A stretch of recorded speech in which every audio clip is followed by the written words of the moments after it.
A recent breaking news coming in at this hour, important to understand. We have a comment coming in from the External Affairs Minister Jaishankar, who has made a big remark on the Indo-US trade deal.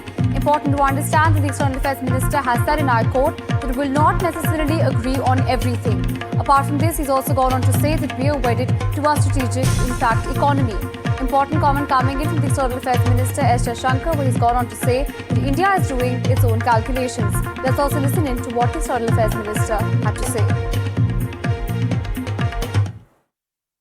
Of Russian oil. Does that not impact your strategic autonomy? Because that's how you were explaining it in the past. No, look, I think, one, we are very much wedded to strategic autonomy because it's very much a part of our history and our evolution. And it's. But can you exercise this strategic autonomy today as much as you want? No, well, we do, and we've always done. I think it's something which is very deep, and it's something which cuts across the political spectrum as well. Where the energy issues are concerned, look, this is today a complex market. I think oil companies in India, as in Europe, as probably in other parts of the world, look at availability, look at costs, look at risks, and take the decisions that they feel is in their best interest. So I would say, and we have a position which on that.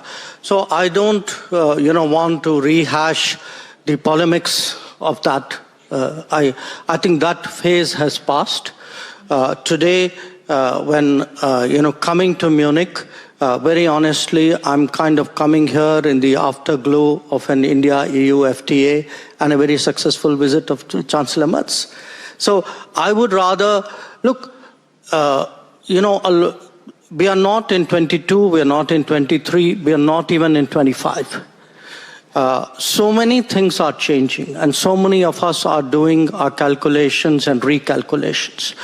It's important for us to say, what are the touch points, what are the common grounds, where is it we can strengthen each other? We would not, we talk to each other quite often. We would not necessarily agree on everything, but I do believe that by doing that, and if there is an inclination to find common ground and overlaps, that would happen.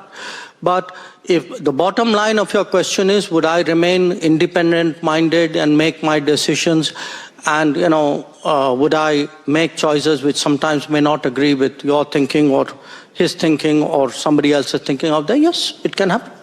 You are now. Well, on this, we have my colleague Disha Bakshi joining us on the broadcast. Disha, an important piece of information coming in. Ever since the framework of the deal has come about, the Commerce Minister has diverted all questions on India's purchase of Russian oil to the Ministry of External Affairs. Now we have a fresh reaction coming in from the Ministry of External Affairs, where the External Affairs Minister has yet again reasserted India's position as a strategic partner. Now, I wish to understand how exactly does this translate in terms of the trade agreement that's been forged between India and the United States? Remember, Reed, that what we have right now is an interim framework of the US-India trade deal. That final trade deal is yet to be signed, which is going to be inked. It's expected in March. And over the past week or so, the US has repeatedly reiterated its position, saying that whether it's US President Trump, but also Marco Rubio at the Munich Security Conference itself said that India has promised the US, this is what the US is claiming, that India has promised to stop purchasing Russian oil. But from the Indian side, from whether it's the, as you mentioned, the Commerce Minister or now Foreign Minister, we have made it very clear that our focus is our strategic autonomy, and our purchase of oil and our ties with Russia are part of that foreign policy. We are not going to be coerced or bullied by anyone when it comes to our purchase of Russian oil and our energy security. So that's exactly what important point Foreign Minister Jaishankar is saying. Navarro, US President Donald Trump, several of Trump's aides have time and again reiterated that they want India to stop buying Russian oil. It's going to be, in fact, interesting to see how exactly does the statement go down with, of course, US officials. Thank you so much for joining us and sharing those updates.